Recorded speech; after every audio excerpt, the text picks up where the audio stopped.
This episode is brought to you by Vital Farms. Isn't it bullshit to have to question where your food comes from? At Vital Farms, you can trace your pasture-raised eggs all the way back to the source, the pasture. On the side of each pasture-raised carton of eggs, you'll find the name of the farm where your eggs were laid. And when you look the farm up on their website, you'll get a peek at all the sunshine, fresh air, and open space the hens enjoy. Learn more and find out where to buy them at vitalfarms.com. Vital Farms, keeping it bullshit-free. Reboot your credit card with Apple Card, the credit card created by Apple.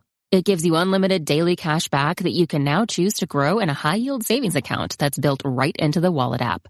Apply for Apple Card now in the Wallet app on iPhone and start growing your daily cash with savings today. Apple Card subject to credit approval. Savings is available to Apple Card owners subject to eligibility requirements. Savings accounts provided by Goldman Sachs Bank USA. Member FDIC. Terms apply. I'm Jason Palmer, one of the hosts of The Intelligence, The Economist's daily current affairs podcast. The Economist's award-winning shows make sense of what matters, from our special series on China's president to our weekly podcasts on business, technology, and American politics. Our journalists provide fair, in-depth reporting on the events shaping the world. Search for Economist Podcasts Plus and sign up to our free 1-month trial. It's time to say goodbye to hold music and say hello to fast customer support with Service Cloud. With trusted AI and data working together, you can skip long wait times and deliver efficient, personalized service right away, all while keeping support costs low and more customers happy. Reimagine your customer support with the #1 AI CRM for service. Learn what's possible at salesforce.com/products/service. This episode is brought to you by Klaviyo, the platform that powers smarter digital relationships. With Klaviyo, you can activate all your customer data in real time, connect seamlessly with your customers across all channels, guide your marketing strategy with AI-powered insights, recommendations, and automated assistance. Deliver experiences that feel individually designed at scale and grow your business faster. Power smarter digital relationships with Klaviyo. Learn more at klaviyo.com/Spotify. That's KLAVIYO.com/Spotify. Welcome to the HCI family of podcasts. We're your source for personal, professional, and organizational growth and development. We share our own original research, explore industry trends, and interview executives and thought leaders from across the globe.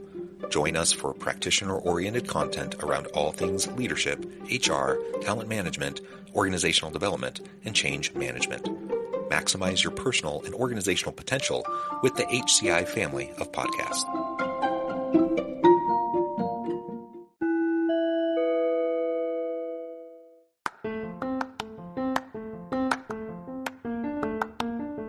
Welcome to the podcast. In this podcast episode, I talk with Soren Kaplan about the role of XQ in leadership, teams, and organizational culture.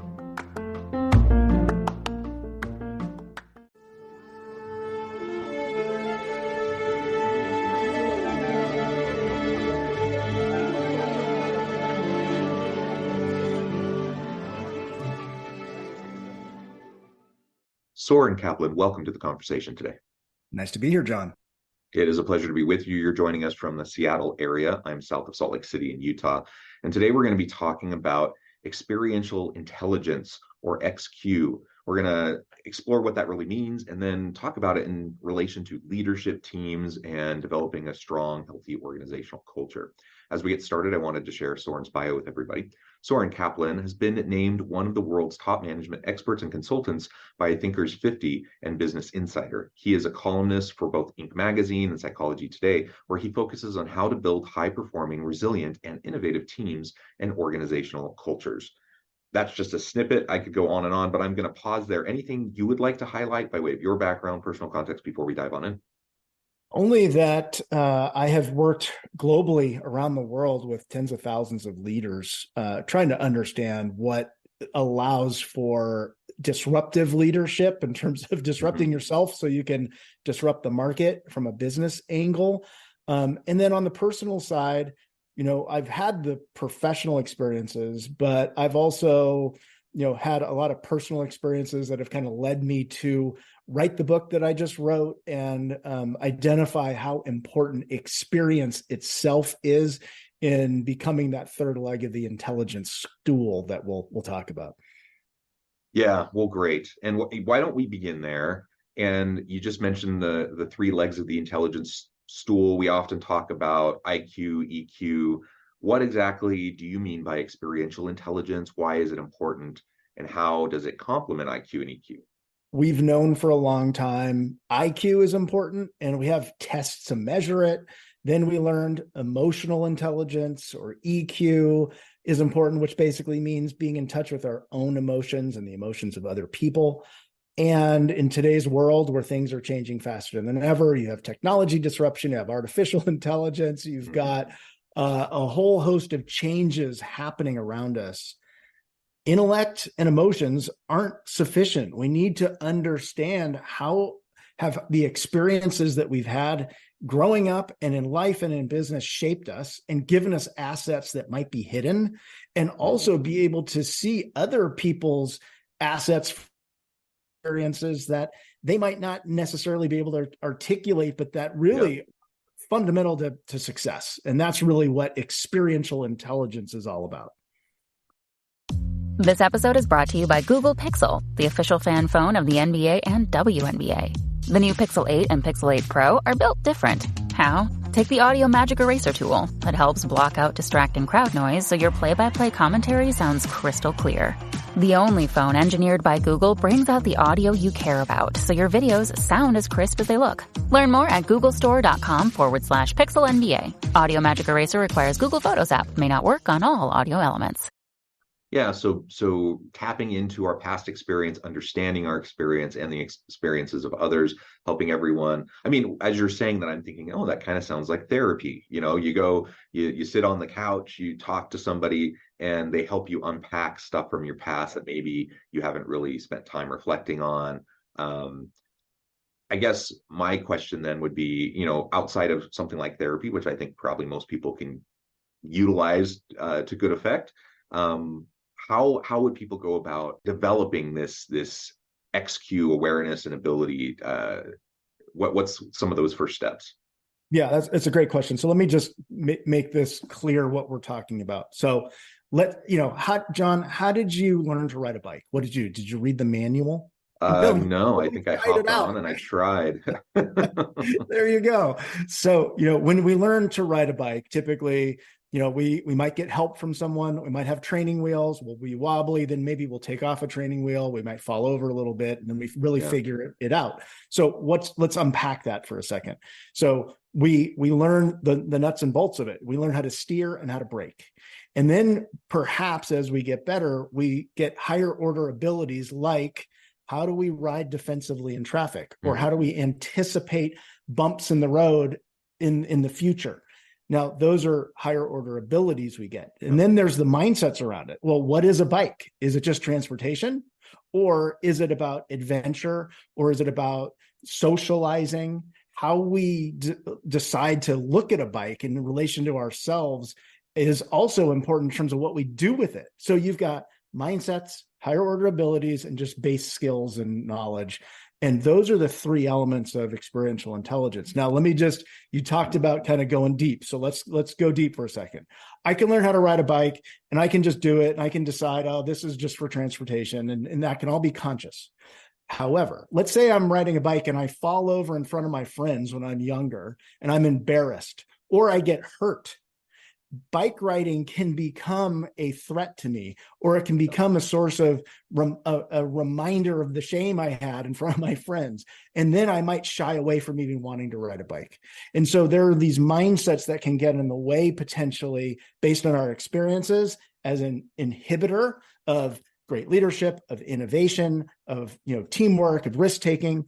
Or we can be more conscious of what went into those experiences so we can either overcome the limiters or really lean into and leverage those strengths that we gained from whatever those experiences are, just like riding a bike.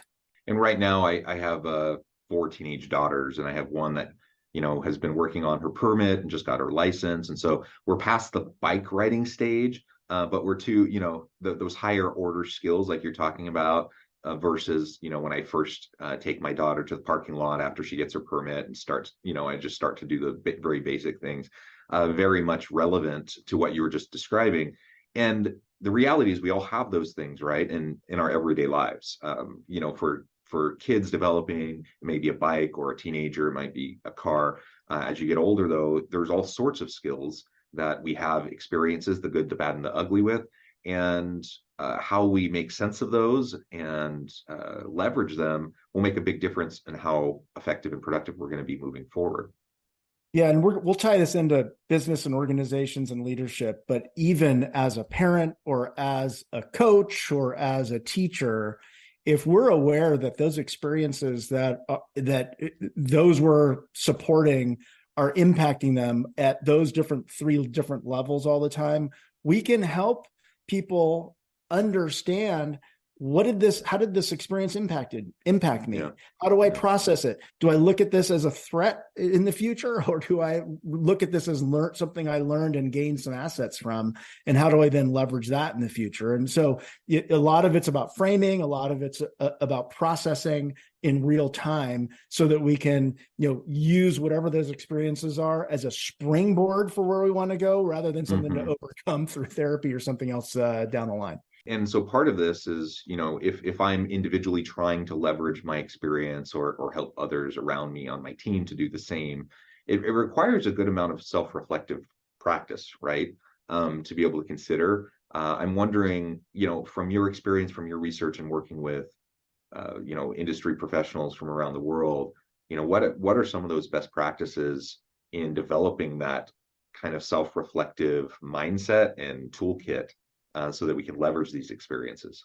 Yeah, there's a lot of research around mindsets, around how trauma works. And I'm not going to kind of go into that right now, but I'll give you a quick example because it's pretty simple. I worked with a Fortune 1000 company, brought a team together that post-COVID hadn't worked a lot together. And it was a lot of new players on the team.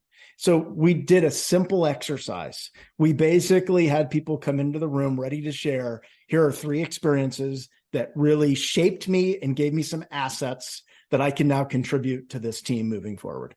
And we didn't say it had to be work oriented. And a lot of people were bringing in things that were just about their life experience, places, they had lived internationally, or they had, gone on some kind of a trip, or they had, learned something from a mentor that, outside of work. And the incredible level of vulnerable depth of sharing surfaced these competencies and capabilities and skills and mindsets of this team that people wouldn't have known otherwise if they had just gotten together and, kind of at a surface level, just said, what's on my resume that I'm going to contribute. And so that was just a very simple example. And this team then used those key competencies and then said, how do we execute on our strategy this year? So it was very tangible. Another quick example from a leadership angle. I've worked with someone who she received the top 40 Chief Marketing Officer Award from Forbes magazine for her work as head of marketing at Hershey. And I asked her, I said, we talked about experiential intelligence, and I said, give me an example of something that led you to this great success outside of going to business school and your work experience. And she said, oh, that's easy. I play the violin. And I said, well, what do you mean? And she said basically that she had to learn to play in an orchestra. She had to have intense focus and get really good herself, but know when to step in and step back in her orchestra. And she also had to write, she was a composer, so she was creative and wrote music. And she said those are the same skills as a leader at Hershey running international business, that she needed to step in and then step back and let teams run with things. She needed to have intense focus and make sure the execution was there, but they also had to be creative and come up with new products for the international market that were different from the US. And so she was able to, at least this individual leader had a line of sight to those personal experiences and the skills and mindsets they develop, and then how they translate to leadership. And then we talked about how she can then find that in her team members also, and how to uncover that, because not everybody comes to the table, with a real solid awareness of the experiences they've had outside of work and how they can contribute inside of work. Well, and as you were describing that leader's experience, I'm thinking this is just further indication to me that we spend far too much time, in organizations thinking about someone's educational pedigree or someone's, where they've kind of moved up the hierarchy in a particular set of roles, or, a certain career path. Like, if we can learn to leverage experience better, there can be so many potential pathways to future leadership opportunities, because we can recognize when someone has the skill sets, the mindsets that are going to help them to be successful, whether they have, all the experience that someone else has in sales specifically, or in, name the function, right? Now, there are technical skills you need to develop to be successful in a lot of different types of positions, but a lot of times there's transferable skill sets that come from the experiences that we have. And I think often we shortchange them when we're considering people for potential leadership positions. And there's huge implications for recruiting and talent management and leadership development and staffing your innovation teams. And there's giant implications for that. And then you look at what you just said, and then the trajectory of what people, and this is, I think, in part because of the pandemic and COVID, a lot of younger people under 30 no longer see a college degree as that, kind of tried and true lever for success. It's less than 50% see it as extremely important anymore. And so you have, kind of a recognition that having experiences can lead to quote unquote success in other areas. And then you see big companies like Google and others creating certificates and other types of alternative forms of experience that are oftentimes hands-on to bypass, what a lot of people are seeing now as a broken education system. So I think we're going to see more and more recognition that experience is really a lever and an important one, and that we need to understand it more broadly than what's on our resumes. And that's really a key to success in teams, individually, and even in life, being aware of that. Yeah. So if as a leader, I understand the importance of XQ, I try to practice regular self-reflection. I try to model, leveraging my own past experiences towards my future performance and success. If I can do that, and then I can work with my team to help them develop similar mindsets and to do some of the types of things, that we've been talking about. What have you seen from research and from your practitioner work? What are those impacts on teams as they, organizations want to innovate, they want to create, they want to add value to the market. How does XQ connect with those desires and those outcomes? Yeah, this has as much to do with business results as it does with sort of the human potential that we all have. So from a business results standpoint, if you understand and draw out the experiences of people on your team, you get greater vulnerability typically in your team. You get greater understanding of the individual assets that people are bringing to the party, and you can leverage those. So you are upping the competency of your team overall in achieving its business goals. If you do that organizationally and you identify those individuals, first off, who have had great careers and experiences that can be shared, you're really leveraging the best practice, the informal knowledge oftentimes of the organization. So you're surfacing competencies that might go untapped. But then if you're doing that in a more broad-based way too, and you just have a recognition that people's experiences create assets, you then start to create a culture in your organization also that values the whole person from the standpoint of whatever their experiences are, how do we value what they could potentially provide and develop and draw that out in benefit and service of the organization's business strategy and vision. So you start to change culture with this type of a approach as well. Again, referring back to what we were just talking about a minute ago and how it contributes to culture, I'm thinking about the traditional hierarchical organization and the traditional succession planning and career pathways, and go to high school, go to college, maybe graduate school, you come into the organization, you work your way up. And we know that for decades, that has slowly been eroding. And there's a different reality, certainly today, than there was for my parents' generation or their parents' generation. People are switching not only organizations, but entire careers multiple times throughout their work life. So the idea that you're going to go work for one organization for a really long time is almost a bit silly. And frankly, younger workers, young millennials and Gen Z workers, like the whole notion of even working for the same organization for the rest of their lives sounds so abhorrent. That's not even something they want to explore. So recognizing these kinds of shifts in the psychological contract of work and how that's ebbed and flowed over time, I think is an important piece of this. And organizations are struggling to attract and retain really great people, right? And we know if you're not attracting and retaining great people, it's going to be hard to have a really dynamic team culture, because people want to work with other, good people want to work with other good people. They want to have good resources to grow and develop continually. And they want to be able to leverage, what they've done in the past towards future successes.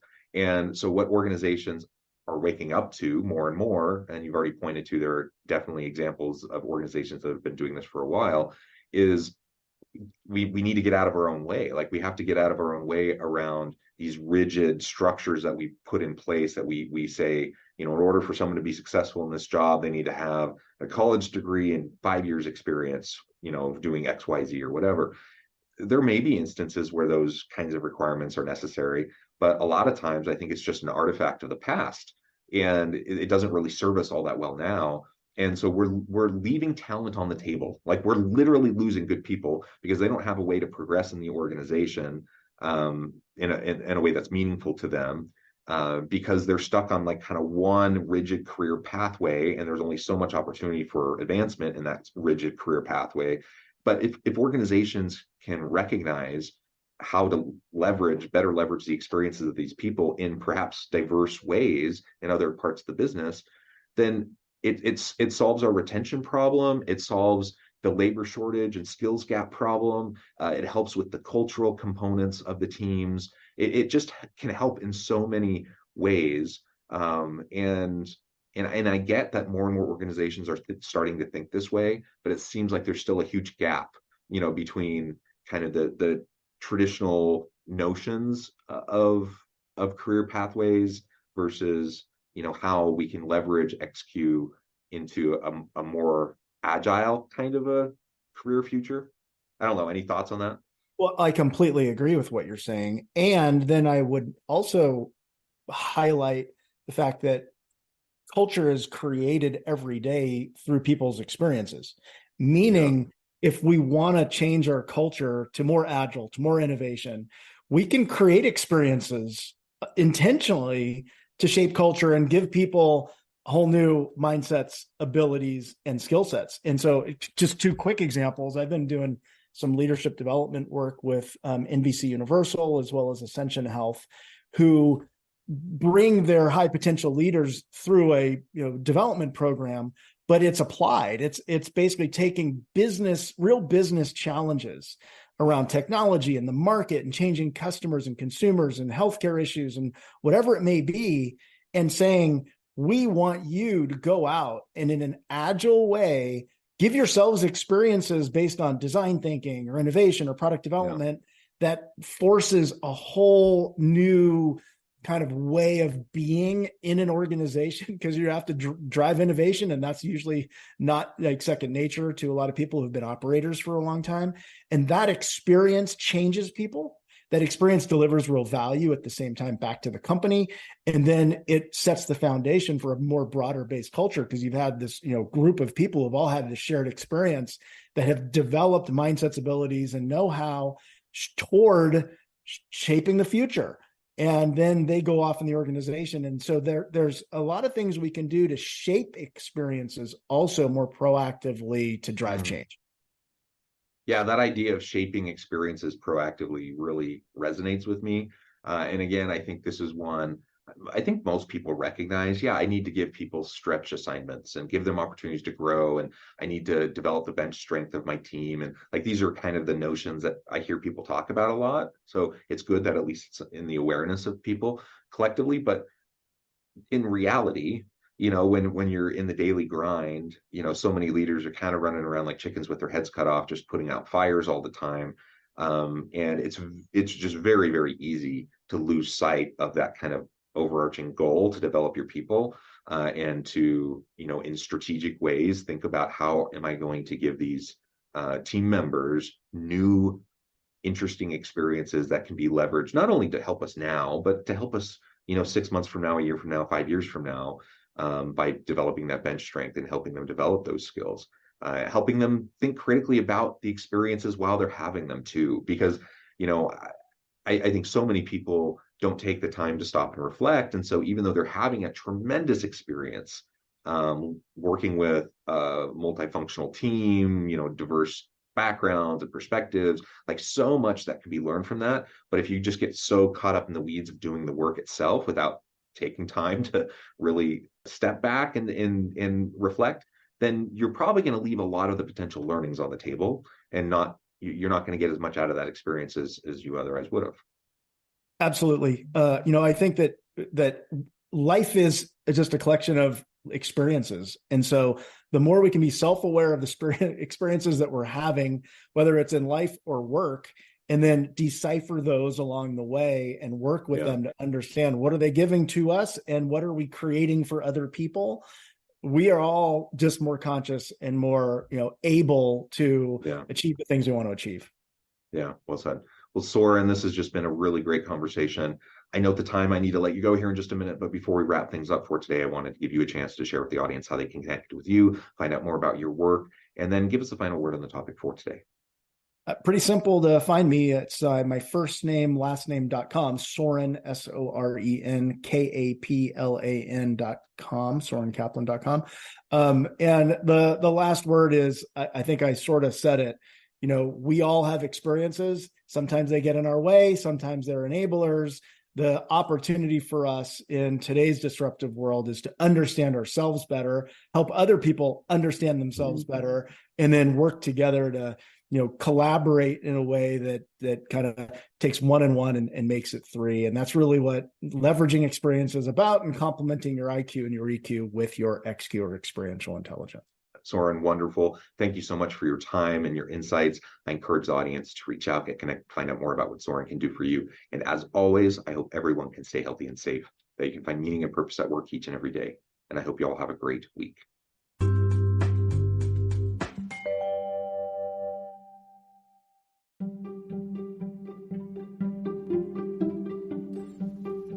Thanks for joining us for this episode of the podcast. We hope you stay healthy and safe, and please join us again soon.